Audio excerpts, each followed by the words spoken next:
All right, good morning, folks. Welcome in. It is House Edge Live. Johnny here from Casino Gaming Central on a Wednesday from Las Vegas.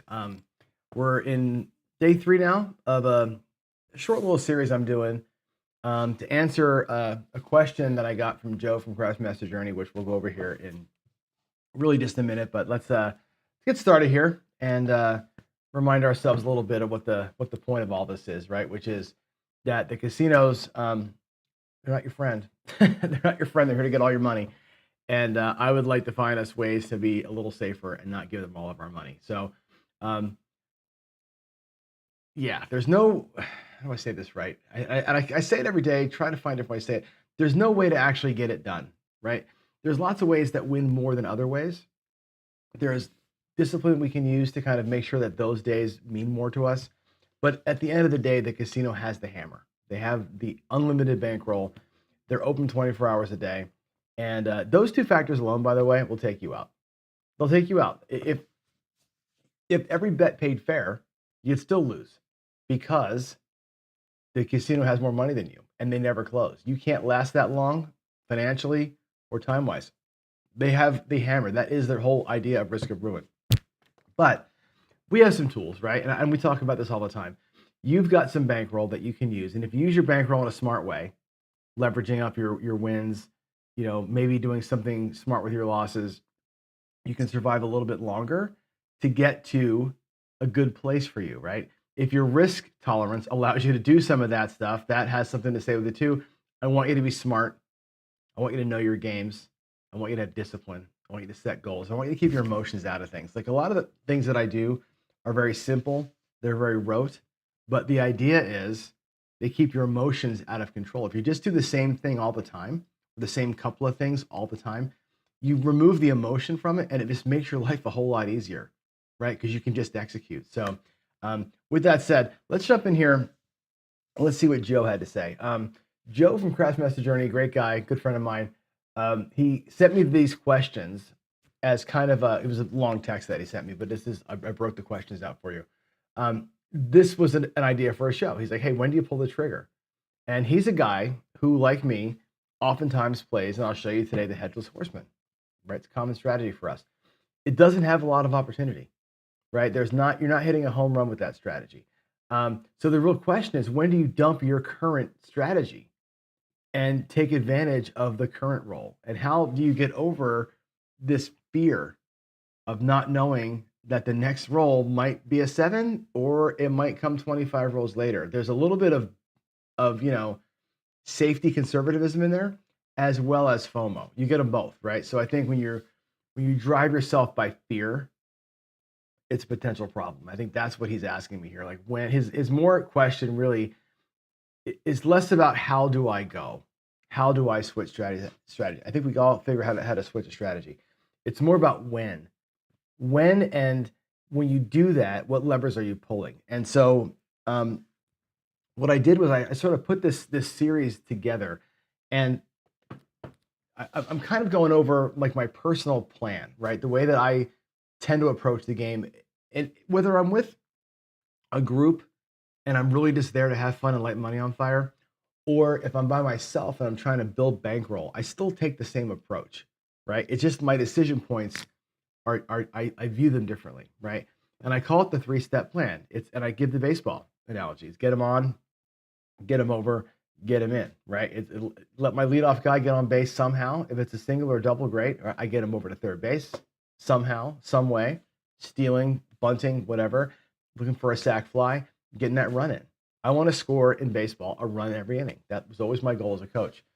Because once I have the run in on that inning, then we have choices, right? And the choices could be continue to play conservatively and get a second run. The choices could be, I was telling Ken last night, I got the fat kid coming up and let him swing for the damn fences, right? Like there's times where you can swing for the fence. There's times when you can be conservative. And I think if you come at gambling with the same attitude of let me get my money back, number one, get them on phase, get my money back, put money out there to play with, earn that money back. The second little bit of that, the get them over piece, right, is get some money back in the rack. In other words, if I go out with $100 and I get my $100 back, and then I make an extra $25. Now I've got some profit. That's the second phase. The third phase then is, what do I do? The third phase, the get them in phase, could be aggressive, right? And if I'm playing with a group of people and we're at a meetup and we're all, trying to hit the home runs and high five, then I might be aggressive there, right? If I'm building bankroll and I'm trying to get in and get out and build the envelopes up, after I got them in or get them over, I have another set of money out in the felt. I may just pull that down and be done, right? You have a decision point to make when you play in stages, right? Get my money back, lock some money up, maybe go home or maybe go in. That decision point is what the answer to Joe's question is. Right there at roll or hit 3 or 4 at worst. That's when you decide, am I in this game or am I off this table? And I think you've got to, and that's a you thing. It's a bankroll thing. It's a where am I at in this session thing. There's a lot of things that go into the answer to that question. We'll talk about those in the coming weeks. And I talked to Ken on the phone yesterday. He put a little kind of counterpoint video out on this topic, and he's right to a degree. I lean towards especially when I'm in Vegas or I'm playing with a bunch of people, I lean towards being aggressive. When I'm playing alone, I lean towards being conservative because my goal is different, right? My goal most of the time when I'm playing alone is build bankroll. So I'm much more apt to get out of there, right? When I'm with a group of people, my goal is much more to stay in and play a little longer. What I've got to get better at is sticking at phase 1 for every shooter and being okay with it. That's more of a Dice Dr. Dan thing. Dice Dr. Dan can really do that. I'm not very good at that when I'm with a group of people, and I'd be the first one to own that and admit it. All right, let's head forward here. And oh geez, I got the wrong. I always hit the wrong button for this slide. It should look like this. It should be the whole thing, the pressure cooker. So what I want to do today, look at how slow that is. My God. It's my computer. My computer is so low on memory. It is just lagging. Anyway, the pressure cooker today, I'm going to play a couple strategies for you. I'm going to go to the table here in a minute. And we'll roll out a few of these things. And again, more of just to show you how I do it, right? Just to show you that the ways that I like to play and how they sort of dovetail in and some of the points that we have here. When the decisions can get made. So here we go. That's going to come up in a minute. I'm going to show you a couple of rounds of each. We'll do the horseman. We'll do the come ladder. We'll do the border strategy. Those are 3 grinders, super grinders. They're not a 3 hit and out strategy or 3 roll and out strategy. They'll grind you to death. But potentially they keep you in the game for a long time. And if you're at a meetup and you want time at the table, these are good ways to play, although you won't get the home run, right? Then we look at what I showed you yesterday, duck and cover, the Dallas drawdown, the GM spin. Those are 3 right side only plays that really do a good job, I think, of creating opportunity and giving you to that decision point where you're going to stay with and keep playing or take what you've got and run off the table. So those are 3 kind of get after it potential. Those 3 create more potential. The first 3 are more grinders.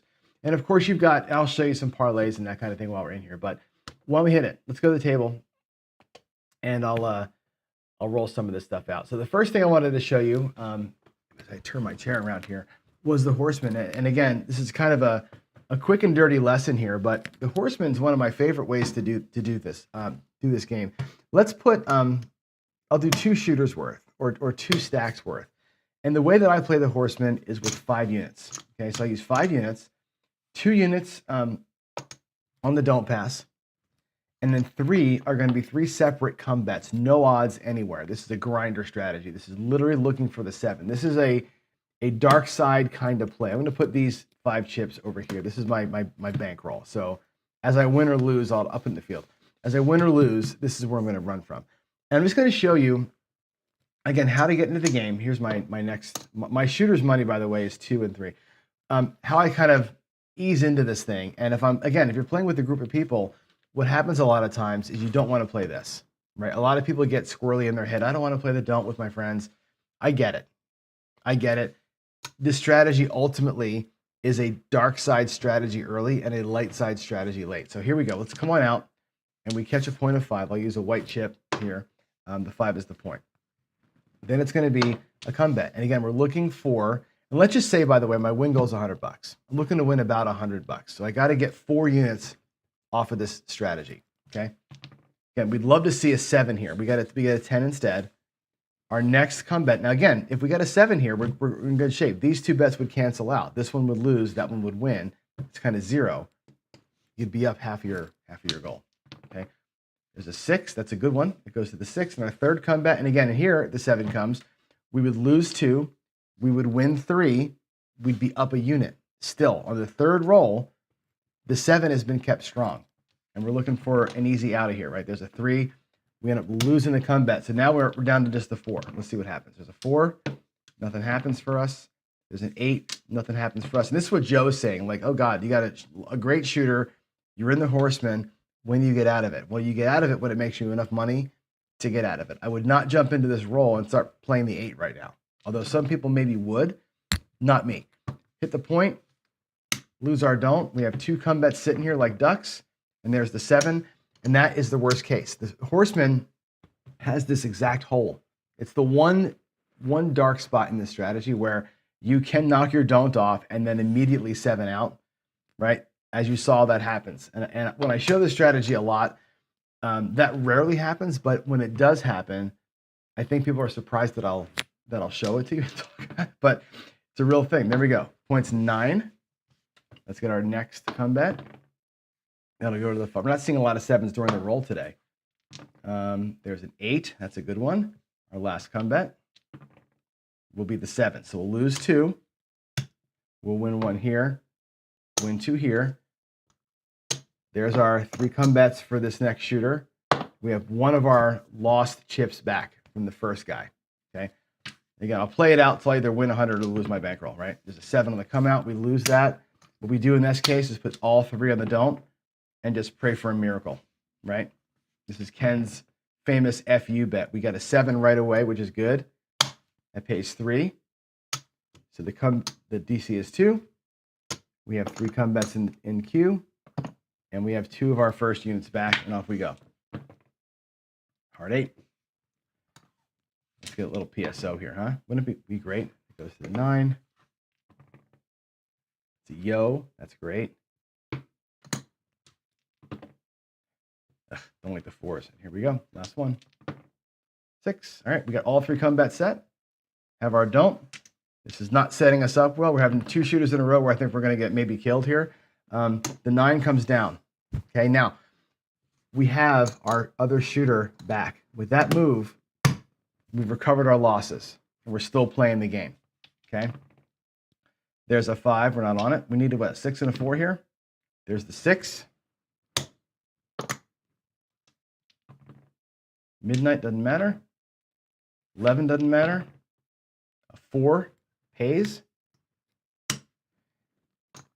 Okay, now I'm in a really cool spot here, okay, where I've got my first shooter that I had lost all the way recovered. I have my second shooter essentially recovered. I'm down 1 unit. I got 2 units out here, right?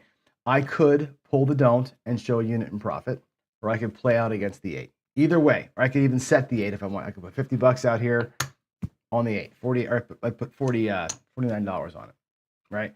And lock up the $50. I'm going to play it out, but you've got choices here. There's the 7. We beat the 8. And guess what? There's our 2 shooters back. 3 units in profit. We're looking for $100 in profit. And we basically got there. I'll stop it here, so I want to move to the next strategy. But that's the horseman. It will lose. It will recover. It will tie. And you're going to do a thing. Now, if you're the guy that says, I got it, right? I got my money back. I got some profit. You want to use your $75 to play some other strategy or lean into the next shooter, that's fine. What you would do in that case is something like this. Play your horseman, let your come bets go up, right? Assuming they all get set, you could take and place the 4 and 10 with your quarters. Or you could take your profit and do something different with it if you wanted to. There's opportunity in there for that. All right, that's that one. Let me show you now what I call the border strategy. This is an 8 unit play. So we'll take 8 units, and I'll do it again. I'll do it twice. This one is, and there's my 2 shooters. I'll put them here in the field. Or in the, yeah. There's one shooter. There's the next one. This one is set up like this. You're going to go, let a point get established first. We're going to go 2 units in the don't. Let it go somewhere. Then we're going to go 3 units in the don't. I'm sorry, 3 units first, then 2. 3 units first, then 2. And there's a reason for this. I'll explain it as we go. And then it's going to be a comeback to the last 3. Here we go. Let's get a point first, a regular point. 7, 11, 6. All right, point is 6. We're going to go 3 in the don't. Again, 1 roll. We just don't want to see a 7 here. It goes to the 5. Now the 7 is strong. We put 2 units in here. We 7 out here. You lose 2, you win 3, you're fine. Okay, so the reason why the first one is 3 is to kind of cover that. This one here is all about keeping the 7 as strong as you can during a roll. That's going to go behind the 8. And now we have a 3-unit comeback. And here's what you want. This is the home run roll, right? 7 is strong here. 7 wins here. It's fantastic, right? We catch a 7 on this roll. Life is good. We get a 9. And now we have 2 don'ts and a right side bet. If the 7 comes, these 2 end up canceling. And this one, this one would lose. This one would lose. This one would win. If we have a 9, of course, you're in trouble. Let's just let it play out. We'll see what happens here. Again, keep the 7 strong as we can. Puck is off. Everything's on. Another 6. I'd love to see a 9 here early if I can. Right? 7. We lose the 9.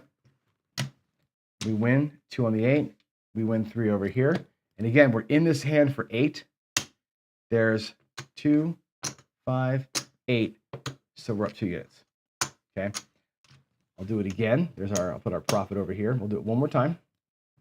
And again, I like to get a roll that kind of keeps happening, which makes this one kind of fun. All right, 3 in the don't. Goes to the 4. That's great. Another 2. And again, the 7 is strong. That goes to the 8. And our last 3 go into the come. We catch an 11, which is fantastic. I'm actually out of chips. I'm going to pay myself from here. We catch an 11, right? That, to me, can come home now, right? I've got 6 units out of that 8 already back, right? 6 out of the 8 back. I'm going to put this one back over here, though, because that's where it kind of came from. No, I'll leave it here for now, and then we'll just let these 2 run. Looking for a 7. We lose the 8.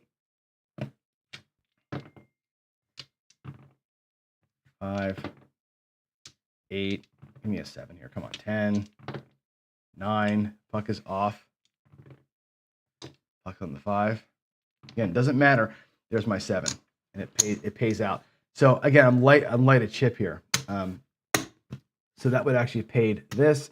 So if you think about where I am, my money's doubled, right? I got my money back. I doubled up, and I have 2 units in profit, right? That's a good little way to play too. Again, it's a rhythm play. It's not going to make you a fortune, but it's a play on rhythm. The next one I'll show you is the come ladder. And again, this is another way to kind of just get your money back. Grind, grind, grind, get your money back. The come ladder is simple. It's a 1-unit come, a 2-unit come, and a 4-unit come. That's it. So it's 7 total units per shooter. That's it. And again, looking for early 7s. A lot of my dark side plays have a right side component. I'm using the come as a way to attack the dark side, a way to attack the 7 early on these rolls, because most rolls end in that first 3. Sometimes I go from the don't. This one here is a pure right side go. Let's go. So we got a point of 5. We'll do a 1-unit comeback. It goes to the 6. Now, the next one has to be more than what you have. I have 1 here, so I go 2 here. Simple, right? It's going to be going to the 6. This comes down, it gets paid. This one travels up. My next bet has to be bigger than this one, so it's 3 units. And again, I'm only ever using that first 7. That goes into the 9. Now I've got 2 here, 3 here, that's 5 units. My next comeback should be 6, but I only have 3 set aside for this shooter. I can't play. So this one just stays where it is, right? Again, another grinder strat. There's no odds here. This one stays where it is. Now, if you wanted to take your 3 that you can't play in the come and put it up here as odds, I won't fight you. You can totally, actually would probably reverse that, right? I wouldn't fight you on that. Go for it. right? You have the units to play with. They could be used as odds up here. I typically don't do it. Let them run flat, right? I want to get out of this hand if I can. There's an 8. There's an 8. There's an, oh my God. Wow. 5 points off. Another 8. Good gravy. 4 8s and 5 rolls. Is that what that is, right? 7 out, and it goes away. Not the end of the world. We'll take our next shooter and we'll try it one more time. Points 4. There's a 1. That's a yo. Goes to the 10. Next one is 2. Again, it's bigger than the 1. It goes to the 10. That's fantastic. Goes to the 10. The 10 comes down and gets paid. My next come bet is 3.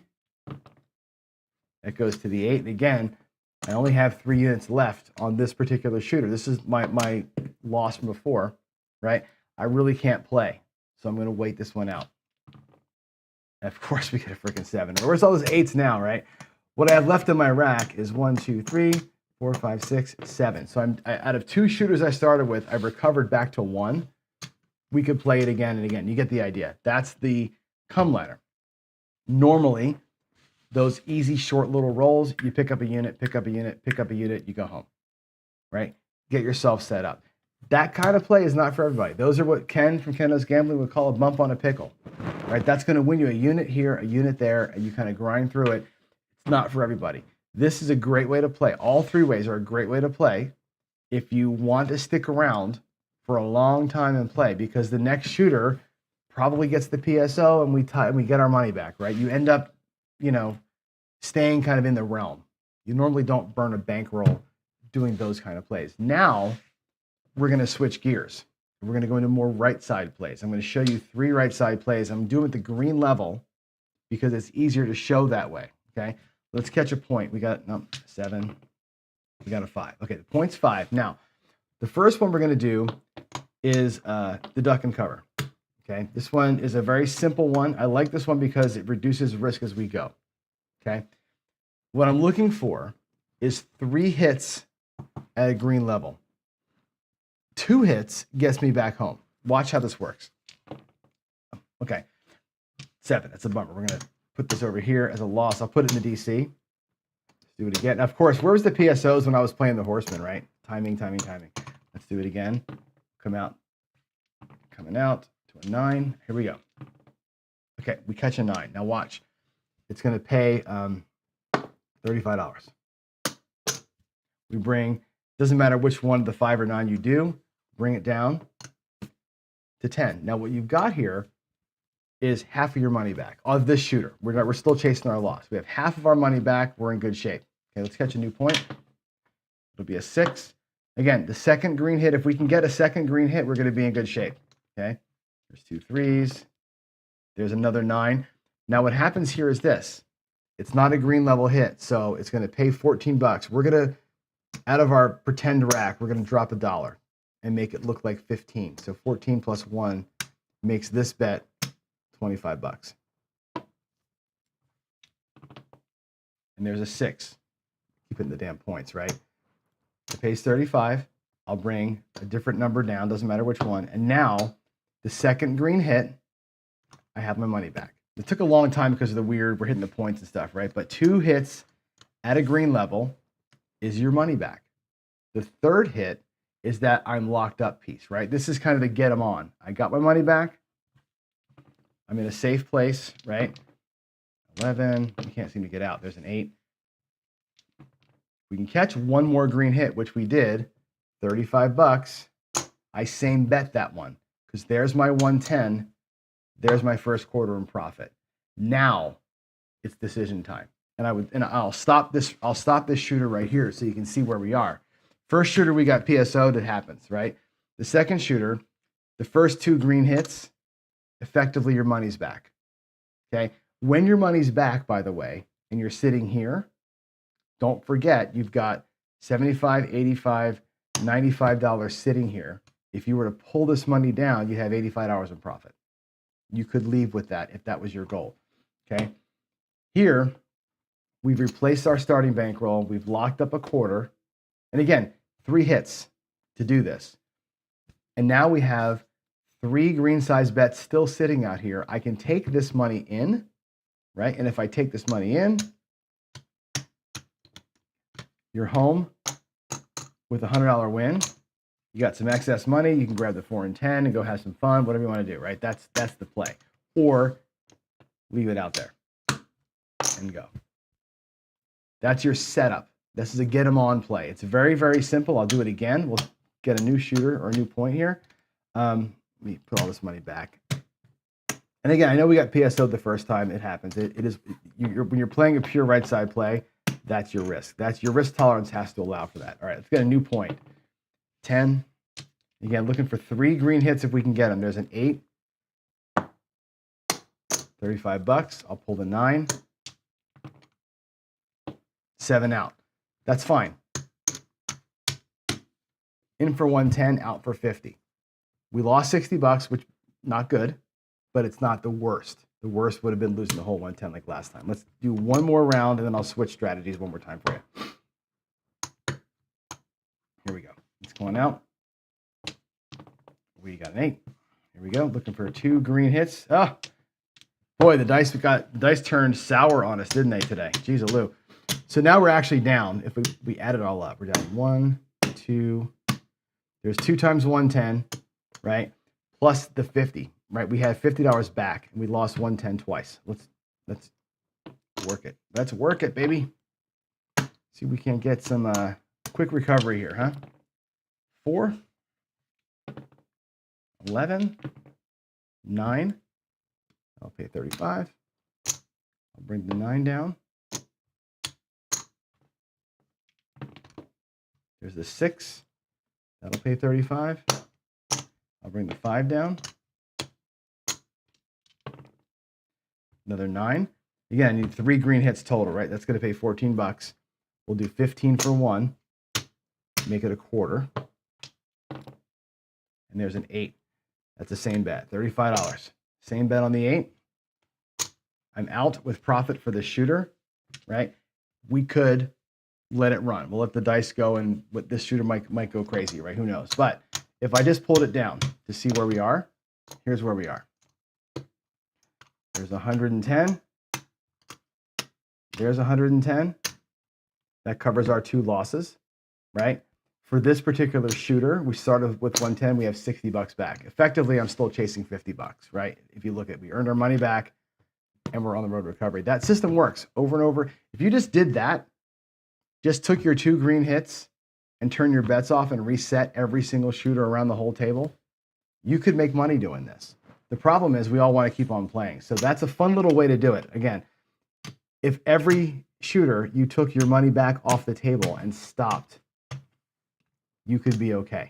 You could win 50 or $100 each time and let it run, right? Or not let it run, just let's stop and bring it back in. Again, it's a you thing. We'll talk about the decisions next week, more about when you get moved to work, what do you do next? All right, the next one I'll show you, this is going to be the Dallas Drawdown.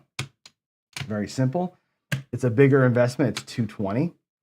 Same idea. We start a little bit higher than we want to be at. We'll catch a point of 5. We have to avoid the first roll, right? Which, again, not always easy, right? There's 2 10s in a row. There's a 9. 9 pays $70. Okay. We're going to reduce our bets by $110. Go down to 110. Now, if you take a look at the rack, there's 100, there's 50, 175, there's 180 that you've pulled off the table. Your win plus 110. Okay. You were out there for 220, which means you have $40 at risk right now for this next roll. Okay. We get a 7. Again, going to happen. It is what it is. But most of our money was safe.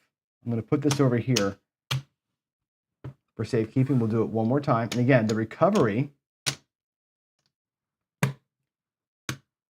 is the move minus your loss, right? Here we go. It's going out. Let's get an 8.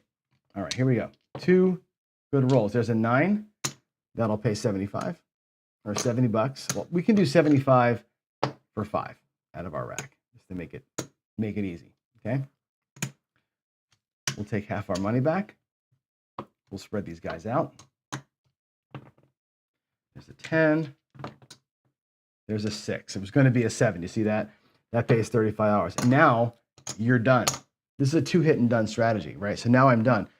I won 70, I won 35. I'm out of here for $100. That's a $100 win, okay? When I pull all this shit down, you'll see that there is $220 that we started with. That was that shooter's money. And I've got $110 in profit, okay? That's fantastic. Remember, I'd lost the first shooter, right? 100, 220. That was my loss on the first shooter. Between the two, I'm up $65. So the recovery is built into that one, okay? You go down halfway on the first shooter, you make it back here, and you're fine. And again, decision time. The whole point of this is I got my money back, I got a little bit of profit, and I make a decision. Is my decision to keep on going? Is my decision to let the shooter finish out and who cares? And do that move again on the next shooter? Is my decision to put all this back out there and run it again? Or take this and go home? Is my decision to leave, right? These opening moves that I'm showing you, whether it's the horseman, the come ladder, the border strategy, this one, the duck and cut, they're all the same. They're all going to get you 50, 60, 75 bucks. And when quote unquote, the move works, right? Or whatever you're doing works, then you have that chance to make a call. What am I going to do next? And that's the answer to Joe's question is, when do I go? You go when you got your money back and you have a little bit of profit. Then you can look at your table and look at your rack and say, well, I'm still down $110. I really can't hit the gas pedal here. I'm going to go ahead and reset and try that again. Let the strategy be the recovery, right? Or you can say, I made enough, I'm going to be done. Or you can say, I set myself up for the next move. And if the shooter's still going and I got $65, you can go across and have a good old time. That's up to you. These things here are designed to get you set up. All right, next one and last one. We're going to go across. 160 across. So this one here is a little bit tougher. This is for the person who wants to never regress effectively, right? We're going to go with a 5 as the point. And what we're going to do is get 3 hits or something doubles up. We're going to go $35 on the 6. Full press. That's hit number 1. Yo. Yo. Another 6. That pays 70 bucks. We'll do 75 for 5. Okay. And that comes down. Right. So you pull that move off. We're not quite out of the hand. We have 105 out of the 160. Okay. There's a 5. That'll pay 35. And again, you're going to do a full press. You can take 10 bucks back if you want to, but we're going to do the full thing. Aces, 7, 10. All right, here we go. 9 pays $35. Again, you full press it and bring some money back. You need 3 hits or something repeats from 160. That's the move. There's the 5. It pays 75 for 5. And it comes down. And the 9 comes down. You're back to 160. That's the move, right? You go back where you started. You get either 3 things hit or something hits when it's pressed up, and now that your move is done. There's 150, 160 bucks. There's 80 bucks in profit, and you're playing at the original. This goes back. You're playing at the original level. That's the GM spin. 3 hits or 1 thing repeats, and you're going to have your money back. You're going to have some profit depending on what hits. Now your decision. Do I keep playing? Do I take my 85 plus 160 and go the hell home? Do I make this look like a $12 6 and 8 or a $30 6 and 8 and take 175, 185 as a locked up profit and go home? What do I want to do? You have decisions to make. This is, again, the answer to Joe's question. When do I go? When do I switch? You switch when your bankroll is good. If I have my money back and I have a respectable amount of profit, then I can go. If I have my money back and my goal, let's say my goal is 200 bucks, well, guess what? There's 200 bucks. There's a $18, I'd make that $18 8, right? Or something like that. Play a little bit with the excess, and off we go home. It's all about the decision time. And I think that's the most important piece. I'm going to come back over to here again and talk to you guys face to face. Let's go here. Bang. All right. So again, all of that to say, there's a lot of ways to play. Those are my favorites. Those are the ways I enjoy playing, right? Actually, the GM spin I just showed you, I enjoy playing that way when I'm ahead. Like that's a great strategy to play when you're already in profit. Let's go GM spin at whatever level. It seems to work pretty good as a go-getter. But all those things are designed literally to get you out of the hand in 1 or 2 hits, maybe 3, lock up a little bit of profit, and then let you go, what do I want to do? That's what it's all about. If what you want to do is go home with profit, fantastic. If what you want to do is fill your envelopes, fantastic. If what you want to do is keep playing with half of that profit, also fantastic. And my camera's locked up again, this stupid thing. All right. So I'm going to go ahead and run because the camera keeps locking up. I don't understand why it's doing this, but you can tell that we're locked. So I'm going to go ahead and stop the show here. And yeah, boy, look, when I'm on the table, it's fine. It's this front-facing camera that's jacked up for some reason. All right. I don't have enough time for questions today. Save your questions here for tomorrow.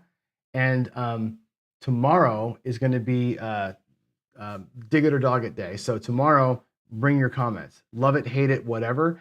Let me know tomorrow how you feel about what you saw today, the general topic. And then next week, we're going to jump into what do you do after you have your money back. And that's going to be, we'll talk about bankroll leveraging and gold tiers. So that'll be next week. In the meantime, love y'all. God bless. Bye.